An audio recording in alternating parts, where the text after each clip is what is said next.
Big Boss season 9 updates day 63 ఈరోజు episode ఎలా ఉండబోతుందో నేను చెప్పబోతున్నాను.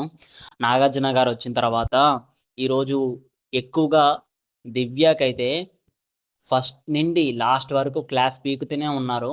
అండ్ తర్వాత తనుజకి, దివ్యకి చాలా సేపు ఆర్గ్యుమెంట్స్ జరిగాయి. ఇంకా ఆ ఆర్గ్యుమెంట్స్‌లోని ఏంటంటే తనుజ ప్రతిసారి నువ్వు కావాలనే నన్ను టార్గెట్ చేసి మరీ ఎలిమినేట్ చేసావు క్యాప్టెన్సీ టాస్క్ నుండి అని చెప్పింది. అండ్ దివ్య అయితే అది కాదు, అది నా పర్సనల్ థింగ్ కాదని కావాలనే వాదించింది. దానికి నాగార్జున గారు కొన్ని వీడియోలైతే చూపించారు తను చేసిన పనులు. దానివల్ల నాగార్జున గారు కూడా చాలా సీరియస్ అయ్యారు దివ్య మీద. ఇది పక్కన పెడితే ఇంకా ఎలిమినేషన్ ప్రాసెస్‌లోని ట్రైన్ ఇంజిన్ టాస్క్ ఇచ్చారు కదా! ఆ ట్రైన్ ఇంజిన్ టాస్క్‌లో జరిగిన ఆర్గ్యుమెంట్స్ గురించి నాగార్జున గారు ఒక్కొక్కరిని అడిగి తెలుసుకున్నారు.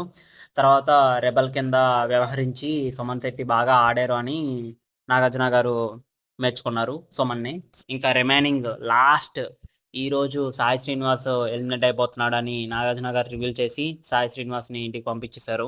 ఇంకా రిమైనింగ్ తెలుసు కదా! ఈ వీక్ మొత్తం కూడా ఇమాన్యుల్ క్యాప్టెన్సీలోని ఎలా జరగబోతుందో ఆట అనేది వాళ్ళకే వదిలేశారు. తర్వాత తర్వాత మీకు తెలిసిందే కదా! నాగార్జున గారు 'శివ' 4కేలోని రిలీజ్ అవుతుంది కదా! దాన్ని ప్రమోట్ చేయడానికి వాళ్ళ వైఫ్ తోటి కొన్ని చిట్ చాట్ ఫన్ మెమోరీస్‌ని అలాగే ఫన్నీ టాస్కుల్ని బిగ్ బాస్ హౌస్‌లోనున్న హౌస్‌మేట్స్‌కి అందించి, ఆ టాస్కుల్లో ఎవరు గెలిసారు, ఎవరు ఓడారు అని అలా ఎపిసోడ్‌ని మొత్తం రన్ చేశారు. అలాగే ఆర్‌జీవి గారు కూడా ఈ ఎపిసోడ్‌లోని వచ్చి కొంచెం ఫన్నీ మూమెంట్స్‌ని పంచుకున్నారు. సో, ఇది ఈరోజు ఎపిసోడ్ మొత్తం ఇలాగే ఉండబోతుంది. సాయి శ్రీనివాస్ ఎలిమినేట్ అయిపోతాడు. ఈ వీక్ మొత్తం కూడా ఇమ్మాన్యుయల్ కెప్టెన్సీలోని ఎపిసోడ్ మొత్తం రన్ అవుతుంది. సో, ఎక్కువగా నెక్స్ట్ వీక్ కళ్యాణ్ ఎలిమినేట్ అయ్యే ఛాన్సెస్ ఉన్నది. ఈ వీక్ మొత్తం చూస్తే ఎవరు బాగా ఆడారు అని ఒపీనియన్‌కొస్తే నా ఒపీనియన్ అయితే సుమన్ శెట్టి అని చెప్తాను. తర్వాత ఇమ్మాన్యుయల్ అని చెప్తాను. వీళ్ళిద్దరూ కూడా ప్రతి ఎపిసోడ్‌లోని చాలా తెలివిగా ఆడుతున్నారు. అండ్ సేఫ్ గేమ్ ఆడకుండా నిజాయితీగా ఆడుతున్నారన్న ఒపీనియన్ అయితే నాకున్నది. మరి మీ ఒపీనియన్ ఏంటో కామెంట్‌లో పెట్టండి. మీకు తెలుసు కదా!